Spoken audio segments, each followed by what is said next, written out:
Maybe we should share anecdotes. You want to go first? Okay, I'll go first. In my younger days, I used to drift from place to place. My parents didn't quite understand my artistic tendencies. I got them to see things from my point of view eventually. Eventually, they got to see quite a number of things differently. Yeah. But that's a story for another day. So I'm wandering around this wasteland out there, when one day I came across this abattoir. The place wasn't exactly luxurious, but after a while it became home. That wasn't until this tramp came in. He thought it was a good place to stay as well. I came in one day and I found him lying on my favourite part of the killing floor.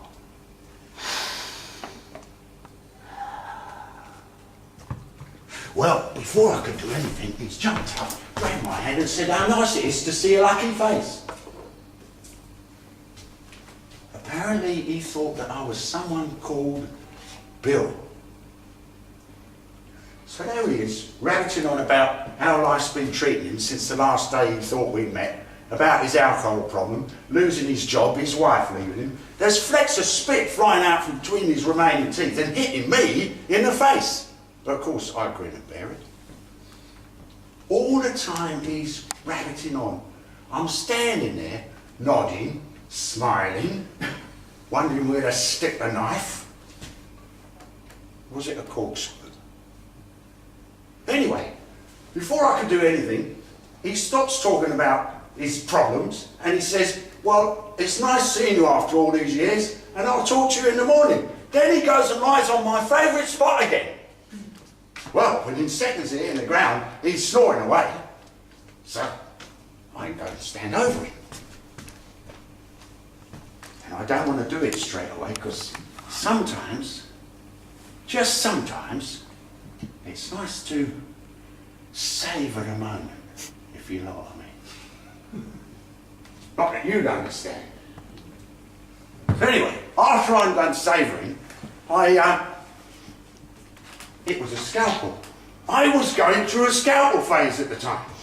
So I pulls out my scalpel and I'm just about to enlighten him on the joys of oblivion, as you so eloquently put it. And I stop. And I think, well, I'll kill him. And then what? I've just been listening to this wreck of a man telling me about how he battled with his addictions. And it brought on a moment of clarity. For years and years I've been travelling from place to place, living on next to nothing, killing this and that. It was enjoyable, don't get me wrong. But I suddenly realised that I couldn't live like this anymore. I had to channel my energies into survival instead of just pleasure.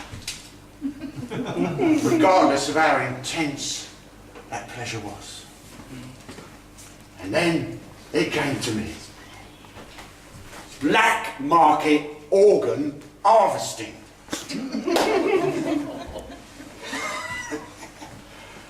From time to time, if it's in good nick, I bring a body to this acquaintance of mine who works down at the morgue, and he sorts me out. That revelation changed my life. Suddenly it wasn't an hobby anymore. You could say that that old tramp saved my life. It's just a pity I couldn't get a better price for him at the time. Your turn!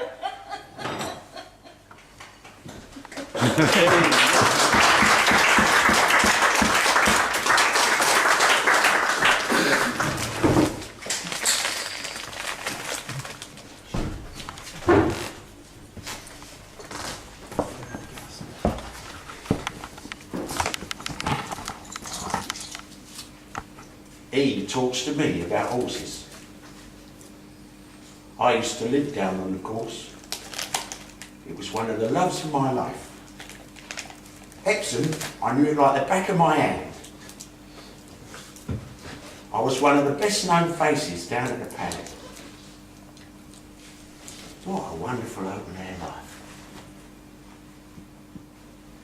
He talks to me about horses. You only know their names from what you read in the papers. Me, I stroke their manes. I've calmed them down before a big race. I was the only one they used to call on. Max, they'd say, with a horse here, he's highly strung.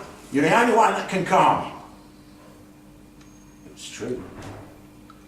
I had an instinctive understanding of animals. I should have been a trainer. Many times I was offered a job, you know, a proper position, by the Duke of, one of the Dukes. But I had family commitments. My family needed me at home. God, the times I've watched those animals thundering past the post, what an experience. I didn't lose, mind you. I made a few bob out of it, and you know why? Because I was always able to smell a good horse. I could smell him. And not just the colts, but the fillies too. Because the fillies are more highly strung than the colts. The fillies are more unreliable. Did you know that? No, you know nothing. I was always able to tell a good filly by one particular trick. I used to stand in front of her, see? And I'd look her straight in the eye. And from that look, deep, deep down in her eye, I could tell whether she was a stayer or not. It was a gift. I had a gift.